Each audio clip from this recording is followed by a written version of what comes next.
বাড়িতে যদি কোনো সবজি তরকারি না থাকে তাহলে শুধুমাত্র মুসুর ডাল দিয়ে আপনি কিন্তু একটা অসাধারণ রেসিপি বাড়িতে বানিয়ে ফেলতে পারেন।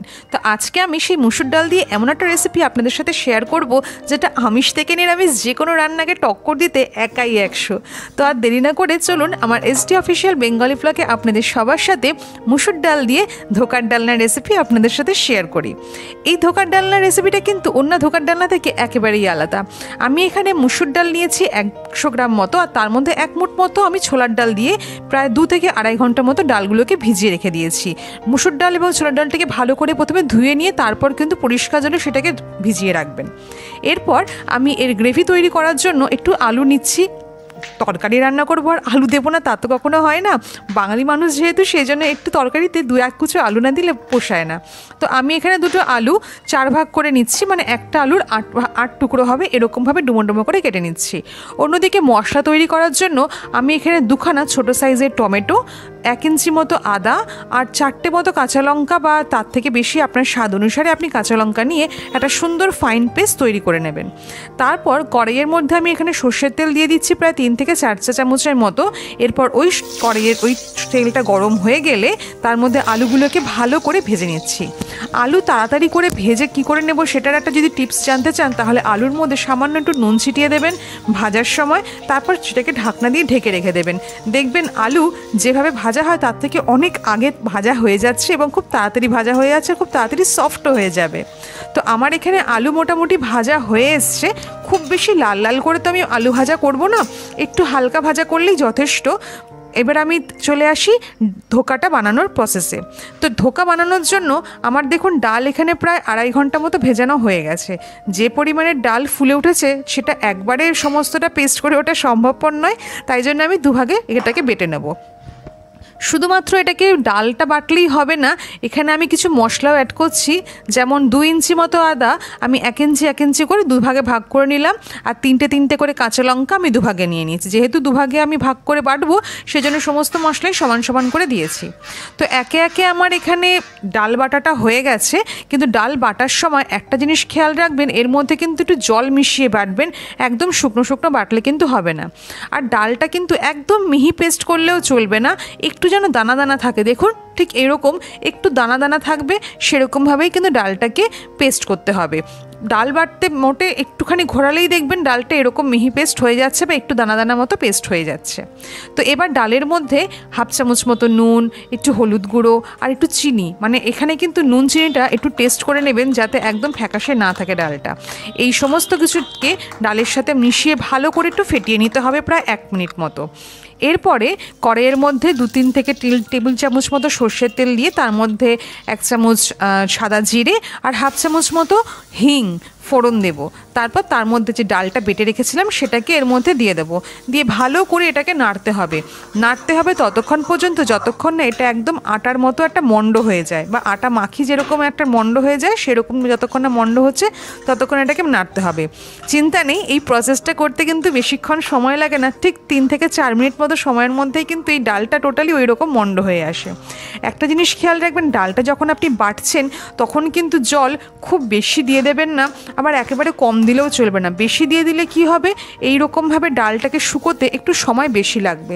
আর যদি একদম কম দিয়ে দেন তাহলে কিন্তু ডালটা একদম শুকনো শুকনো হবে, আর সেক্ষেত্রে কিন্তু যে ডাল মানে ধোকাটা তৈরি করব ডালটা দিয়ে সেটা কিন্তু ভীষণ শক্ত হয়ে যাবে, বা ঝোলের মধ্যে যখন দেব তো ঝোলটাকে ঠিকমতো অ্যাবজর্ব করবে না আর একদম শক্ত শক্ত থেকে যাবে। তো কথা বলতে বলতে দেখুন আমার কিন্তু এখানে এই যে মণ্ডটা একদম রেডি হয়ে গেছে, দেখুন একদম কড়াই থেকে ছেড়ে আসছে। তো এবার আমি যেই থালার মধ্যে এই মণ্ডটাকে সেট করব তার মধ্যে একটু তেল গ্রিস করে নিচ্ছি। আপনি চাইলে এখানে সাদা তেল দিয়েও গ্রিস করতে পারেন, আমি এখানে সর্ষের তেল দিয়ে পুরো থালাটাকে গ্রিস করে নিচ্ছি। থালাটা গ্রিস করে নেওয়ার পরে আমি যে ডালটার মণ্ড তৈরি করেছি সেটাকে এর মধ্যে দিয়ে দেব এবং খন্তি দিয়ে এটাকে একটা ফ্ল্যাট বানিয়ে নেব সারফেস।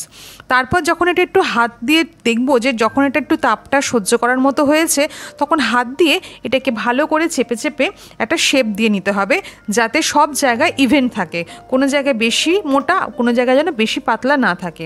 খুব বেশি মোটা রাখবেন না, আবার একদমও পাতলা করে দেবেন না, কারণ তাহলে ভাজতে অসুবিধা হবে, আবার ঝোলেও আবার কিন্তু বেশি গলে যেতে পারে। তো এবার যখন এই পুরো ডালটা ঠান্ডা হয়ে এসছে তখন একটা ধারালো ছুরি দিয়ে এটাকে সুন্দর করে শেপ দিয়ে কেটে নেবেন। আমি আবার বেশি কায়দা করতে চাইনি, আমি তাই জন্য নর্মাল যে শেপটা চৌকো চৌকো শেপ সেই শেপেই কেটে নিয়েছি। আপনারা যদি চান বা আপনারা যদি পারেন তাহলে সুন্দর করে বরফি বা অন্য কোনো শেপ যদি পছন্দ হয় সেটাও করে কেটে নিতে পারেন। আমি একদম বেসিক যে চৌকো ধোকার ডালনার যে শেপগুলো দেওয়া হয় ডালেতে সেরকমই শেপ দিয়েছি। তারপর দেখুন কি সুন্দর ঠান্ডা হওয়ার পর এগুলো সুন্দর একটা শেপ নিয়ে নিয়েছে আর অসাধারণ সুন্দর হয়েছে। দেখুন পাতলাটাও এরকমই রাখবেন, এর থেকে বেশি পাতলাও করবেন না আবার এর থেকে বেশি মোটাও করবেন না। প্রত্যেকটা বরফি দেখুন ডালের একদম সুন্দরভাবে বেরিয়ে আসছে, কোনো অসুবিধাই হচ্ছে না। এরপর কড়াইয়ের মধ্যে একটু সাদা তেল বেশি করে নিয়েছি, নিয়ে তেলটাকে বেশ ভালো মতো গরম করে নিয়েছি। তারপর সমস্ত ধোকার যেগুলো রয়েছে ডালের বরফিগুলোকে ভালো করে ভেজে নিতে হবে। একটা জিনিস খেয়াল রাখবেন, এই বরফিগুলো ভাজার সময় তেলের টেম্পারেচারটা কিন্তু মিডিয়াম টু হাই হবে, মানে খুব বেশি গরমও না আবার একদম ঠান্ডাও না। যদি একদম ঠান্ডা তেলে বরফিগুলোকে ছাড়েন তাহলে কিন্তু সমস্ত ডালের বরফি কিন্তু একদম তেলের মধ্যে ভেঙে যাবে আর একদম পুরো ঝুরঝুরে হয়ে যাবে। আর বড়াগুলো কিন্তু ভালো মতো লাল লাল করেই ভাজতে হবে আপনাদেরকে, একটু হালকা ভাজা হলে কিন্তু ঝোলের মধ্যে দিলে সঙ্গে সঙ্গেই গলে যাবে, সেটা কিন্তু খেয়াল রাখবেন। তো আমার দেখুন খুব সুন্দর এখানে ডালের বরফিগুলো ভাজা হয়ে গেছে। এই ডালের বরফিগুলো এতটাই টেস্টি হয় যে শুধুমাত্র ডাল ভাত আর এই বরফি ভাজা দিয়েই ভাত খাওয়া হয়ে যায়। তো চলুন অন্যদিকে আমরা গ্রেভিটা তৈরি করে নেব। এবার কড়াইয়ের মধ্যে সর্ষের তেলের মধ্যে 2 তেজপাতা, 2 শুকনো লঙ্কা, 4টে এলাচ, 1 চামচ মতো সাদা জিরে আর ওই যে পেস্ট করে রেখেছিলাম টমেটো, আদা আর কাঁচা লঙ্কা সেগুলোকে দিয়ে দেবো। এবার সব কিছু মশলা একসাথে সুন্দর করে ভেজে নিয়ে তার মধ্যে নুন, হলুদ, কাশ্মীর লঙ্কার গুঁড়ো, জিরে গুঁড়ো আর একটু স্বাদ মতো চিনি দিয়ে মশলাটাকে সুন্দর করে বেশ খানিকক্ষণ কষাতে হবে। আমি দেখতে পাচ্ছি আপনারা আমার ভিডিওগুলোকে ভীষণ পছন্দ করছেন। এইরকমই কিন্তু আরও নানান রকম রেসিপির ভিডিওর লিঙ্ক আমার এই ভিডিও ডেসক্রিপশন বক্সে কিন্তু শেয়ার করা রয়েছে, আপনারা চাইলে অবশ্যই দেখতে পারেন। যে সমস্ত বন্ধুরা আমার ভিডিওগুলো দেখছো এবং অনেক লাইক দিচ্ছ, কমেন্টও করছো, কিন্তু এখনও যারা চ্যানেলটাকে সাবস্ক্রাইব করোনি তাদের কাছে রিকোয়েস্ট আমার চ্যানেলটাকে অবশ্যই সাবস্ক্রাইব করে নিও। যারা ফেসবুক থেকে দেখছো তারা আমার পেজটাকে কিন্তু অবশ্যই ফলো করে নেবে। আমি তো এখন ইনস্টাগ্রামেও অ্যাভেলেবেল রয়েছে, যদি চাও তাহলে আমার ইনস্টাগ্রাম আইডিটাকেও ফলো করে নিতে পারো। তো দেখতে দেখতে আমার এখানে মশলাটাও বেশ ভালো মতোই কষে এসেছে।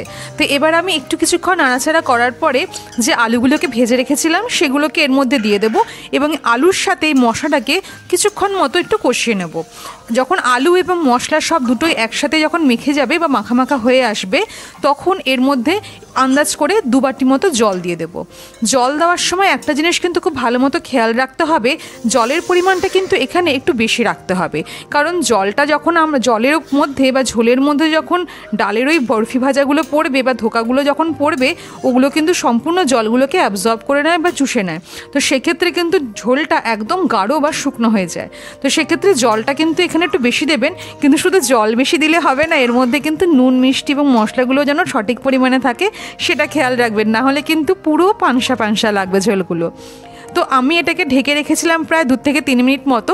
আলুগুলো বেশ ভালো সুন্দর এখানে নরম হয়ে গেছে বা সেদ্ধ হয়ে গেছে। এরপর 1/2 চামচ শাহি গরম মশলা আর 1/2 চামচ ঘি এই ঝোলের মধ্যে মিশিয়ে দেব, যাতে যে বরফিগুলো আমরা এর মধ্যে অ্যাড করব তার মধ্যে যেন ঘি, গরম মশলা, সমস্ত মশলার যেন স্বাদ সমানভাবে যেন বরফিগুলোর মধ্যে ঢুকে যায়। তো এরপর আমি বরফিগুলোকে এর মধ্যে দিয়ে দিয়েছি, ডালের বরফিগুলো। বেশিক্ষণ লাগবে না, দেখুন কত ঝোল এখানে পাতলা রয়েছে। একটু ঢেকে 2 মিনিট মতো ফুটিয়ে নেব অল্প আঁচে, দেখবেন ঝোলটা পুরো চুষে নিচ্ছে এবং সেই হিসেবে ডালের বরফিগুলো কিন্তু সুন্দর ফুলে উঠেছে। তো আপনি যেরকমভাবে ঝোলের পরিমাণটা বেশি বা কম রাখবেন সেইভাবেই কিন্তু ঝোলটা বেশি বা কম রাখবেন। আর বেশিক্ষণ ফোটানোর প্রয়োজন নেই, কারণ এই পুরো ঝোলটাই কিন্তু আস্তে আস্তে এই ডালের ধোকাগুলো বা বরফিগুলো কিন্তু অ্যাবজর্ব করে নেবে বা চুষে নেবে। তো আমার কিন্তু এখানে ডালের যে ধোকার ডালনা একদম রেডি। কেমন লাগলো আমার এই মুসুর ডালের ধোকার ডালনা কিন্তু আমাকে অবশ্যই কমেন্ট বক্সে এবারও লিখে জানাবেন। আমি কিন্তু ভীষণ আনন্দ পাই আপনাদের এই কমেন্টগুলো, এবং আরও বেশি আনন্দ পাই যখন আপনারা এই রেসিপিগুলোকে বাড়িতে ট্রাই করেন, এবার তারপর আমাকে যখন ফিডব্যাক দেন যে খুব ভালো হয়েছে তোমার এই রান্নাগুলো, বাড়িতে ট্রাই করেছিলাম, সবাই খুব পছন্দ করেছে, বিশ্বাস করুন আমার ভীষণ আনন্দ হয়। তো আমি দেখছি আপনারাও খুব এইভাবে বানান বাড়িতে, এবং আমাকেও কিন্তু অবশ্যই জানাতে একদম ভুলবেন না। ভালো লাগলে লাইক করবেন এবং শেয়ার করুন প্রচুর, যাতে অন্যরাও এই রেসিপিগুলো যেন আরও ভালো মতো দেখতে পায়। আজকের মতো তাহলে আসি, দেখা হবে এরকমই আরও নানান রকম রেসিপি নিয়ে। টাটা।